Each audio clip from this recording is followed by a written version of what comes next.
Good morning and welcome to our Sunday worship service. We are so glad you're here and hope you will join us again. If you are not yet a member of our congregation, we invite you to attend our two-part Pathway to Membership classes. The Pathway to Membership experience is designed to help you better understand what we're all about, what it means to be a member, and to learn more about how the congregation works. It's a meaningful process that we hope you will be part of. Please stop by the welcome table after service or contact me, Tina Lewis, at tlewis@unitytemple.org for more information. We hope your time with us today lifts your spirit and brings you comfort and joy.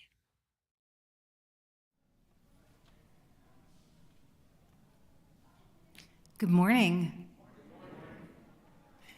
It is great to see familiar and some new faces today. If we haven't met, my name is Amanda Coletta-Cott, and I serve on our Board of Trustees. I use she, her pronouns, and I have also a few things to lift up for you today. First, everyone is welcome to join us for some coffee, cookies, and fellowship immediately following the service in Unity House. Unity House is actually just the big room that looks like this on the other side. And if you would like to join us for an activity during the week, those are listed in our bulletin and in our e-beacon, which is our weekly newsletter. And speaking of emails, earlier this week, our transitions team shared a draft of a relational covenant that we will be voting on adopting in late April. And so today I would like to lift up the first portion of that draft, which says, this covenant, which means this relational covenant, is our promise to each other. We adopt it to build a welcoming, loving, healthy, and trusting congregation. We will be guided by our aspirational covenant that love is the doctrine of this congregation.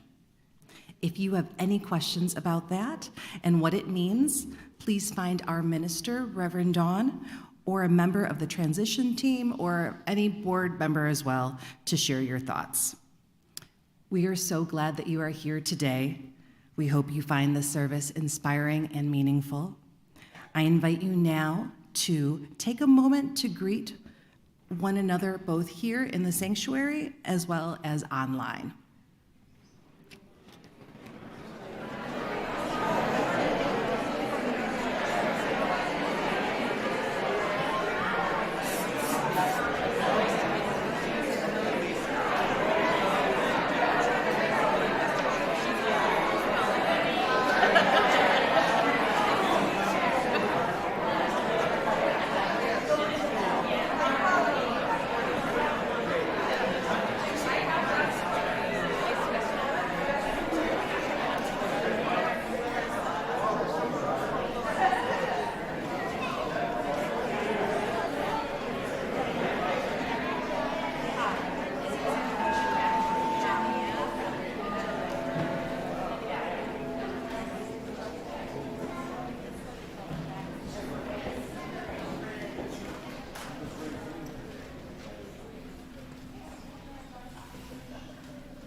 Our cellist later today is Beth Dowell.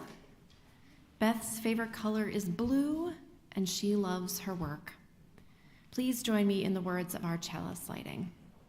We are Unitarian Universalists. This is the church of the open minds, loving hearts, and helping hands. We take care of the planet Earth and each other.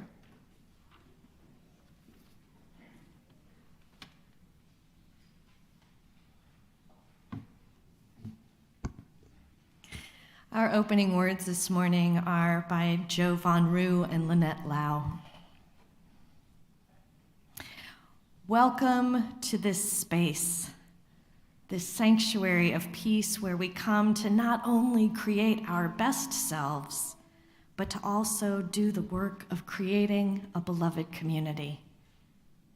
We come together today as individuals, much like individual pieces of glass or pottery that are different shapes, sizes, and colors, all of which are broken with imperfect, jagged edges, but always beautiful. While our pieces may not always fit neatly together, it is within this sanctuary, guided by our faith, that we gather together to create a beautiful mosaic. May the brokenness and beauty you find in one another create peace in this space and fill our hearts with love as we create worship together. Whoever you are, wherever you are on your life's journey, and wherever you are in the world, you are welcome here. Come, let us worship together.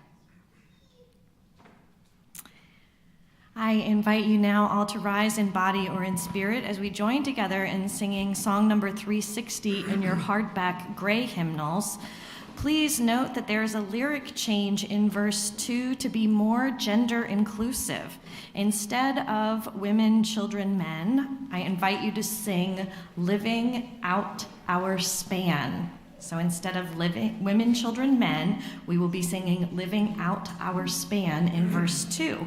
And I believe the new words will be shown on our screen. After the song, please remain standing for our covenant.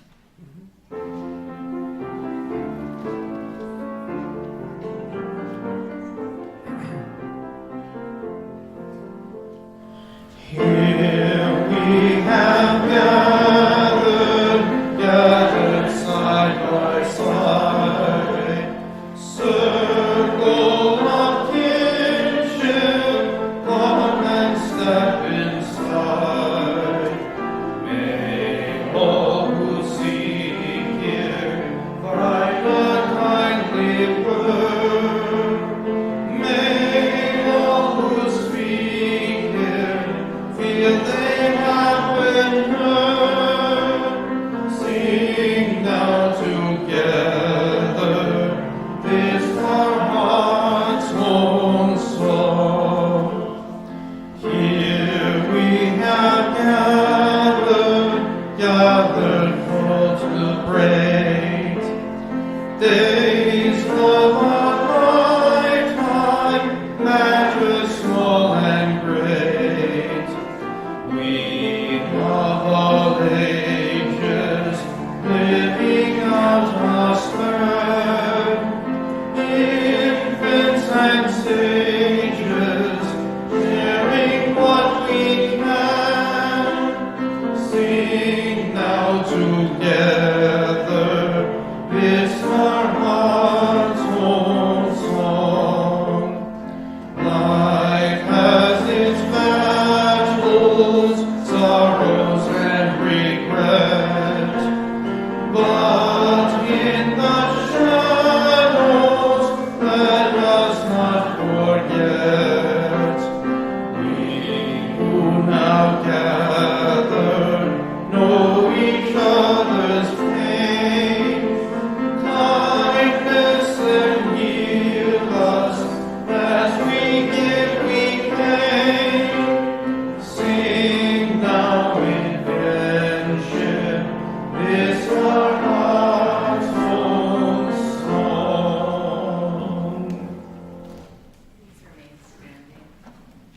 as we recite our covenant. Love is the doctrine of this congregation. The quest for truth is its sacrament, and service is its prayer. To dwell together in peace, to seek knowledge in freedom, to serve humanity in fellowship, to the end that all souls shall grow into harmony with the divine. Thus do we covenant with each other and with God.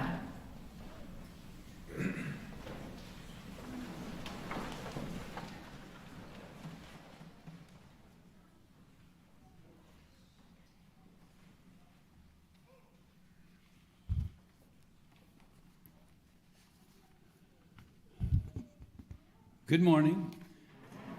I'm Jay Peterson, a member of Unity Temple's Spiritual Care Team. The Spiritual Care Team supports our community by providing confidential and caring listening and companionship.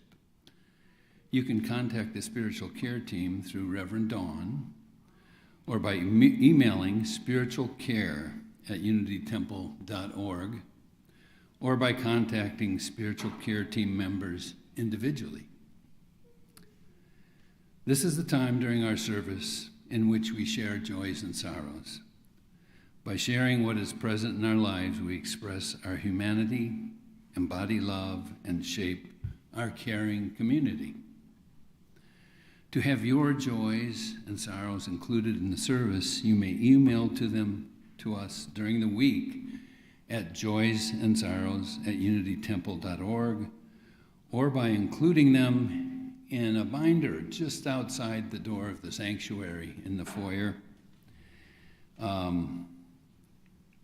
For those attending the service online, you can have joys and sorrows shared the following week by typing them in the chat column during the service or using these other means of communication as well. Please make sure you include your name in the communication. These are joys and sorrows that were shared this past week. We have a unsigned joy from somebody saying, I get to go to the state wrestling tournament. So whoever you are, we celebrate with you. Sarah Harmon is asking for prayer for her son Joshua, who is having an anniversary of 6 years of incarceration. Please keep her pen pals in your heart, Doremus, Ron, Christian, and Kelly. And hold in your heart all those who continue to contract COVID in our community and beyond. Our sanctuary today is filled with spoken and unspoken joys and sorrows, which we all have. When the music begins, I invite anyone holding a joy or sorrow to come forward and silently drop a stone in the bowl of water at the rear of the sanctuary today. Our caring team, the water, holds the mingled joys and sorrows, the stones. Come up the sides, form bowls to either side of the table, and make your way back to your seats as best you can after you've dropped your stone in the water.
Spirit of life, come to me, come to me.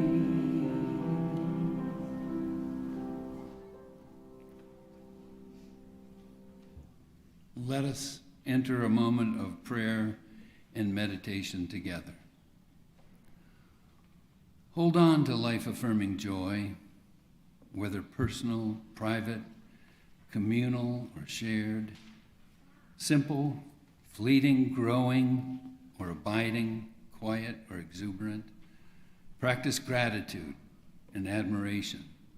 Find delight in your life and that of others. Sit with your inevitable sorrows of pain and loss, of illness, prejudice, or anxiety. Be buoyed by self-compassion, compassion for others, for all, ever expanding. Let love lead your way. May we create openings in ourselves and in our community for hearing and holding others in our hearts in times of joy and sorrow.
Good morning.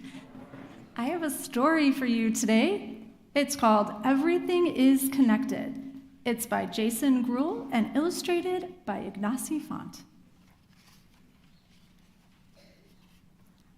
Everything is connected, and since you are part of everything, you are connected to everything. You are connected to a human body, to hands and eyeballs, teeth and toes, elbows, a butt, and even a nose.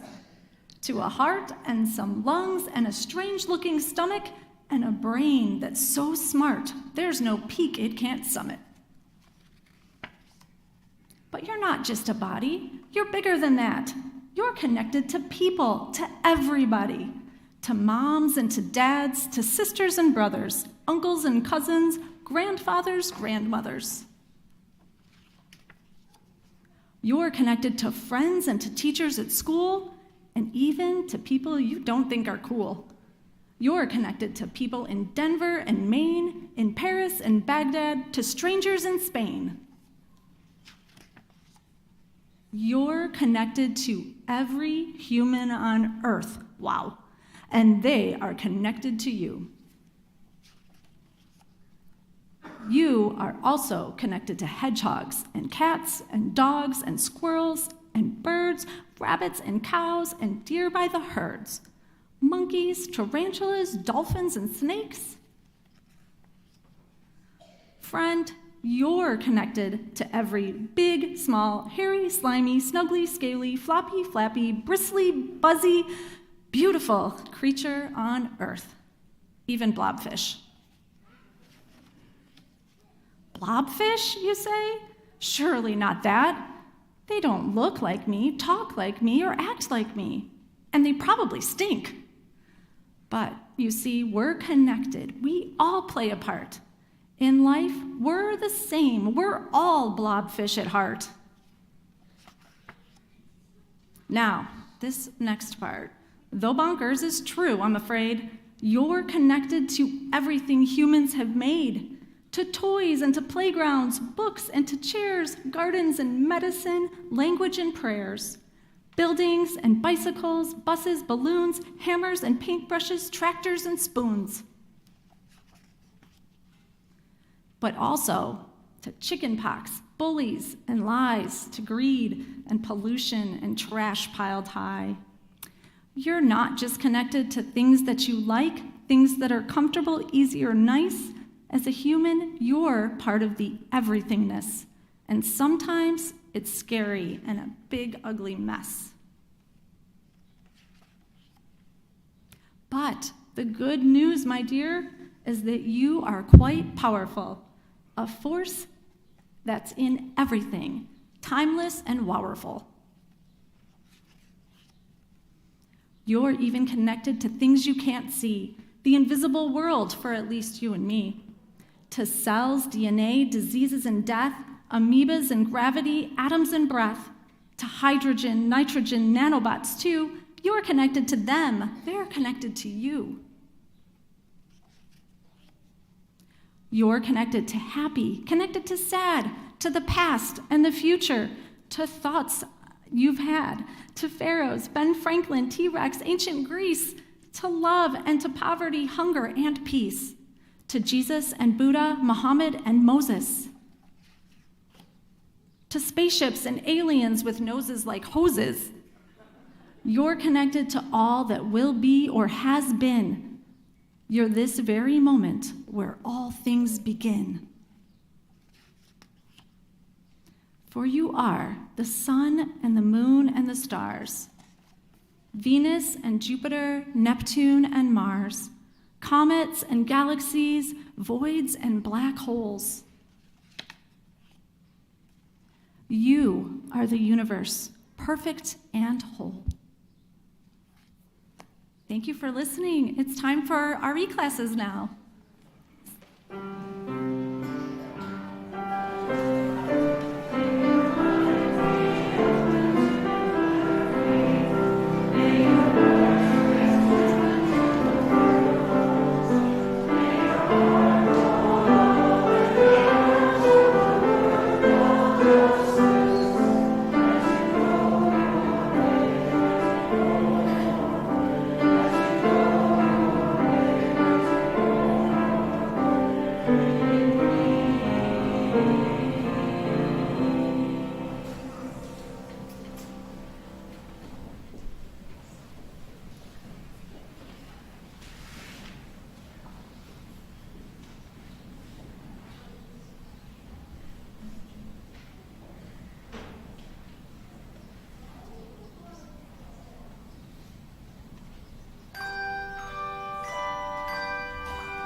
Thank you, Linda and bell ringers. You are in fine voice this morning. Thank you.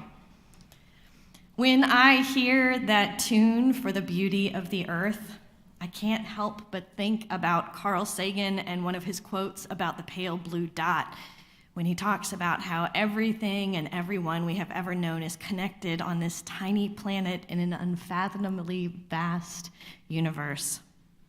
He said, every hero and coward, every creator and destroyer of civilization, every king and peasant, every young couple in love, every parent, every hopeful child, inventor, explorer, every superstar, every supreme leader, every saint and sinner in the history of our species lived there on a mote of dust suspended in a sunbeam. Everything, everyone is connected. Not just to the people and stuff we like, but also to the people and stuff we don't like. And when we choose to be in community together, when we choose to build or create something together, something like a religious community, perhaps, these connections are strengthened.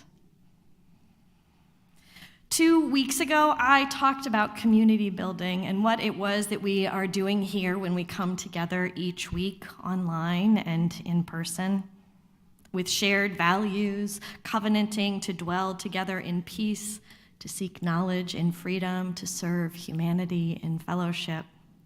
I talked about how what we do saves lives, literally, in this world, in the here and now, not in some other possible time or place. I talked about how we aren't creating safe space here as much as we are creating brave space, where we don't tell you to leave your baggage at the door, but instead welcome all of you. A beautiful mosaic with all our rough edges, where we somehow find ways to fit together, a place where we help one another grow, and in the process, we create something bigger than any one of us individually. So 2 weeks ago, I talked about the what. And today, I want to talk about the how. How does this magic of community building happen?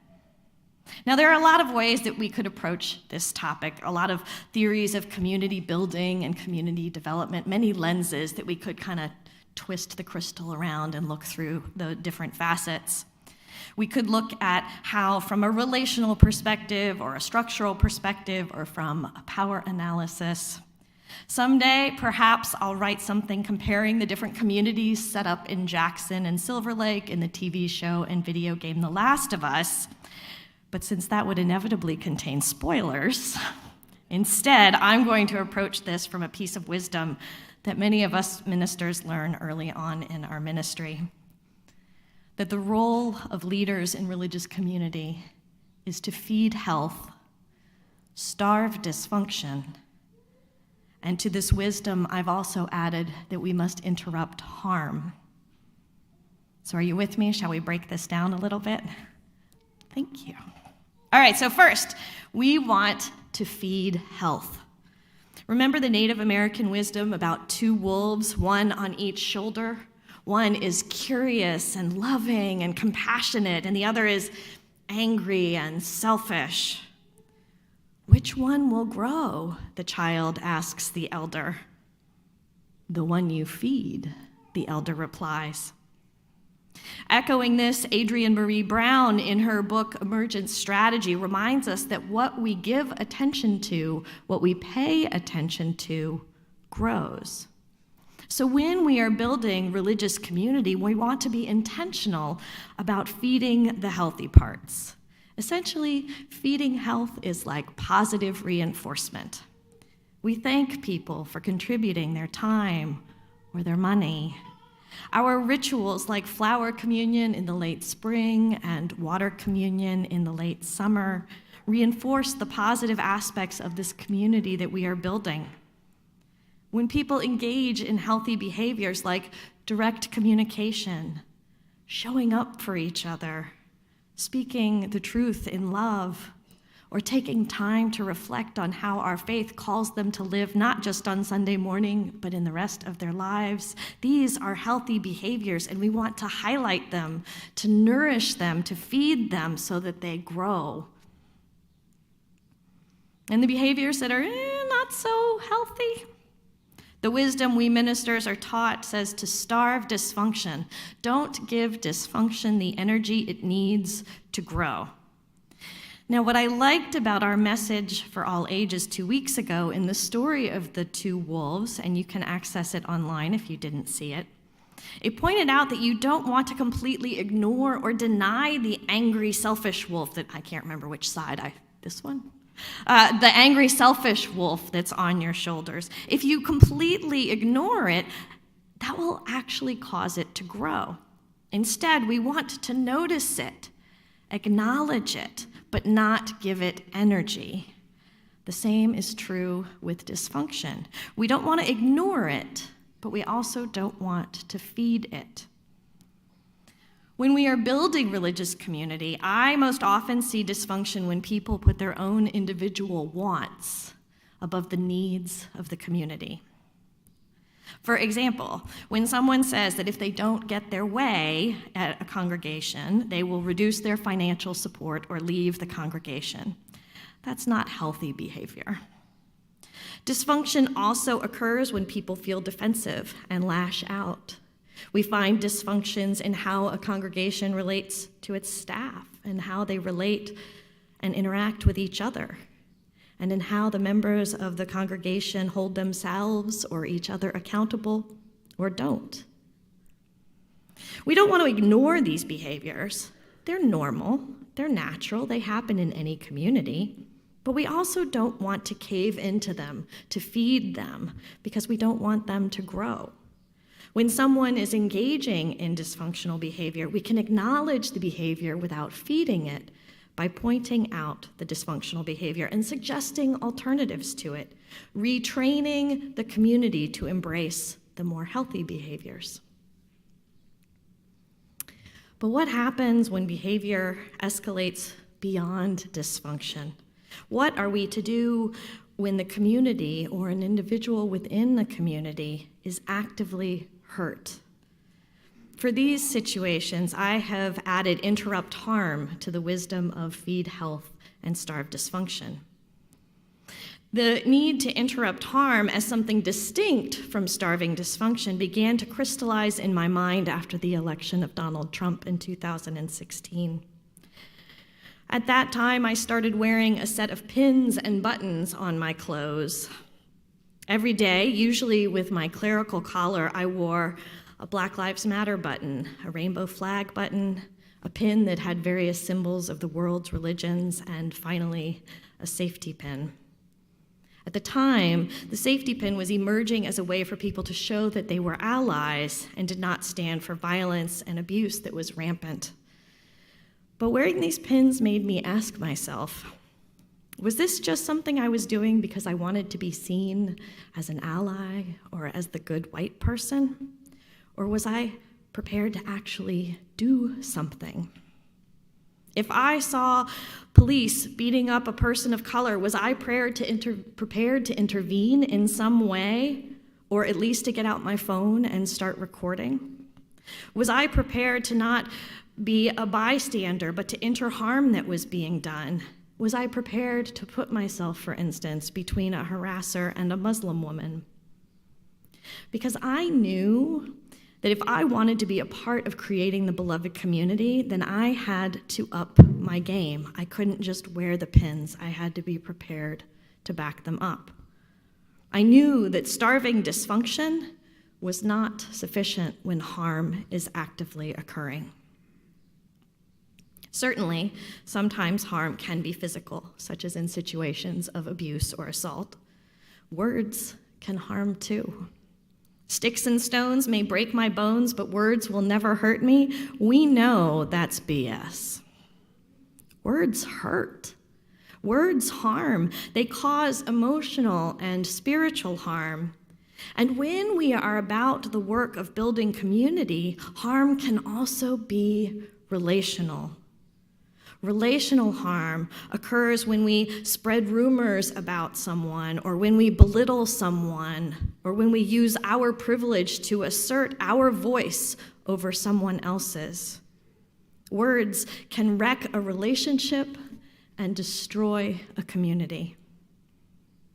It causes harm to individuals and to a community, to a congregation like this, when a cisgender person says that sharing pronouns doesn't matter or is performative.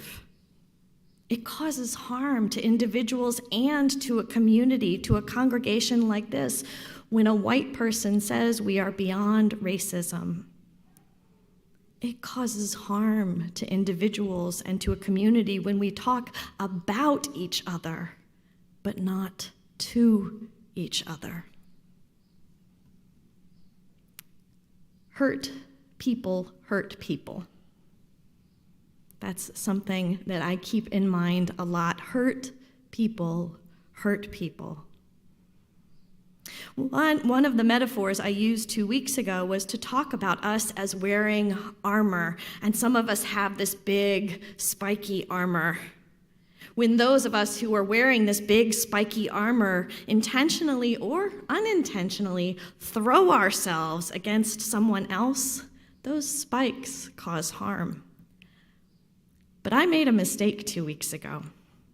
I talked about how some of us have put down the spiky armor and put on something more like mithril, the elvish armor from the Lord of the Rings that is lighter and impossibly strong. I made a mistake because if we truly want to be about the work of creating brave space, of building the beloved community, then that means taking our armor off and allowing ourselves to be vulnerable. And that, beloveds, is difficult. It is so hard, and it is so scary. In order to help make people feel more comfortable taking their armor off and being vulnerable, part of the work we do in community building is to create healthy norms, boundaries that define what types of behavior are acceptable and healthy and to be encouraged and fed, and what types of behavior are not. Because just because all people are welcome here, that does not mean that all behaviors are welcome here. All people are welcome, but all behaviors cannot be. If we want to build a healthy, thriving community where all are welcomed for their whole selves, we need to learn how to recognize and interrupt harm. And this is where a relational covenant is helpful. Interrupting harm often means doing things differently than how we've been taught. Many of us are taught to be bystanders, to not interfere, to go along, to get along. But you cannot build the beloved community on that type of behavior because it allows harm to propagate. Instead, to interrupt harm, we practice listening and being humble. We practice taking responsibility when we ourselves are told that we have caused harm. Sometimes it's hard to notice when harm is being done, especially if we are not the one on the receiving end. When we have become used to or inured to certain behaviors, we are more likely to excuse them or not even notice the harm that they cause. So part of interrupting harm is paying attention differently and listening to what others tell us about their harm. When we do notice something like harm happening to someone else, or when we experience it ourselves, we often go into fight or flight or freeze mode. And so interrupting harm can be a challenge. Beloveds, it is not comfortable to interrupt harm. Our hearts may start racing. We will get afraid. We wonder if we will then become a target. So interrupting harm means practicing stepping out of our comfort zones and holding ourselves and each other accountable to our values and vision of who we want to be as a community, this congregation, who we want this congregation to be. It means defining what behaviors are acceptable and which are not. The goal of a relational covenant is to take what has been implicit, maybe accepted, and to make it explicit. To say, these are the behaviors that we want to feed, and these are the ones that we believe will damage the community that we are trying to build, will damage this congregation. This is one of the goals of the relational covenant work that this congregation is currently doing and that the transition team is heading up and that you heard Amanda talk about in her board greeting. It is hard to hold ourselves and each other accountable to fuzzy or implied standards. In your email this past week, you got a draft of the relational covenant, and the transition team is asking for your input on it, your feedback before it comes to a congregational vote later this spring. By voting on a relational covenant, the congregation will be adopting it as an explicit declaration of how you want to be together, how you want to treat each other, what behaviors you want to feed, and which ones are not acceptable. You get to proclaim out loud how you, as the Unity Temple Unitarian Universalist congregation, want to build community. Feed health, starve dysfunction, interrupt harm. This is how together we can build the beloved community of justice and equity in which everyone is cared for and held, and in which we feel brave enough to take off our spiky armor. It is an art, not a science. It takes practice. It takes patience. We will fail again and again and again. But the beauty of covenant means we can always try again and again and again. This is holy work, beloveds, and when we do it well, we strengthen our connections to each other and with this congregation. We create a beautiful mosaic. May it be so. May we make it so.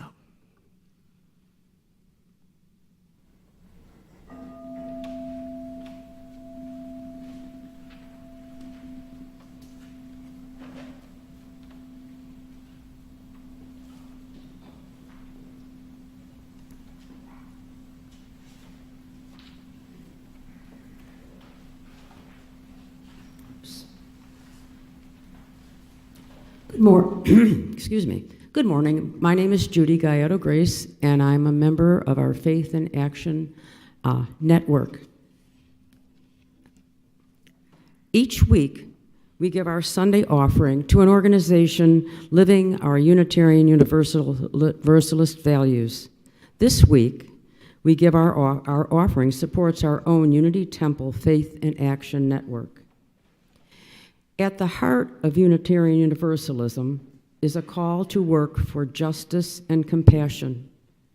Our Faith in Action network helps us answer this call by organizing with 8 teams in collaboration with our community partners to help alleviate hunger and homelessness, to work for restorative, immigration, climate, LGBTQ, gender and reproductive justice, voting rights, and to coordinate our Sunday Collections program. Each of you, by virtue of being part of this community, is a vital part of our Faith in Action network, offering your gifts of time, commitment, and financial resources to help us continue working for justice and compassion. You may donate on our website, unitytemple.org/donate, or by sending a check to the Unity Temple office with Faith in Action in the memo line, or by following the directions on your screen. Please note that your check or online donation must be received by the Friday after this service to support our Faith in Action network. If you are sitting in the back rows, you will find baskets under the pew. Please pass these baskets, and someone will in the back will bring them forward. Thank you for whatever you can give. And now, if you would rise and join in singing our congregational hymn, When Our Heart is in a Holy Place, number 10,008 in the blue hymnal.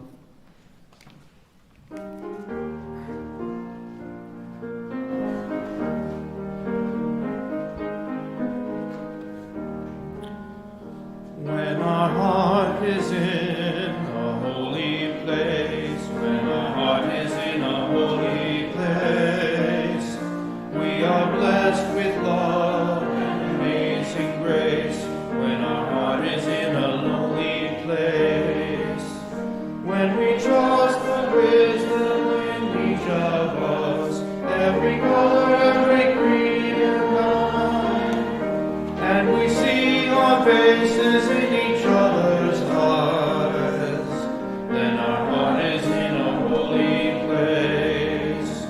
When our heart is in a holy place, when our heart is in a holy place, we are blessed with love and amazing grace. When our heart is in a holy place, when we tell our story from deep inside, and we listen with a loving mind, and we hear our voices in each other's words, then our heart is in a holy place. When our heart is in a holy place, when our heart is in a holy place, we are blessed with love and amazing grace. When our heart is in a holy place, when we share the silence of sacred space, and the God of our hearts lives within, and we feel the power of each other's faith, then our heart is in a holy place. When our heart is in a holy place, when our heart is in a holy place, we are blessed with love and amazing grace. When our heart is in a holy place, when our heart is in a holy place. Please be seated.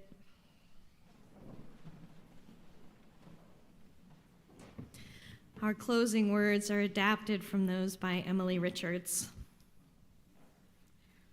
Our work here today is at an end, and our work has just begun.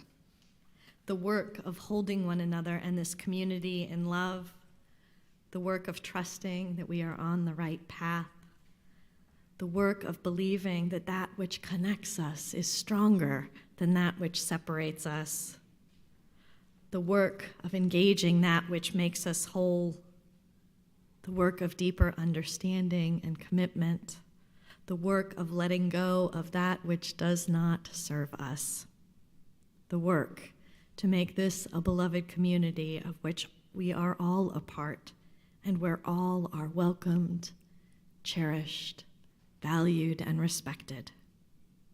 Go in peace. And now please join me in the words of our chalice extinguishing. Carry the flame of peace and love until we meet again.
from the Bell Choir that Linda has been an amazing director. She made it easy for us by marking our books and telling us which notes we're supposed to play. But she also challenged us, like giving us 6/8 time. And we love you for it, and thank you so much.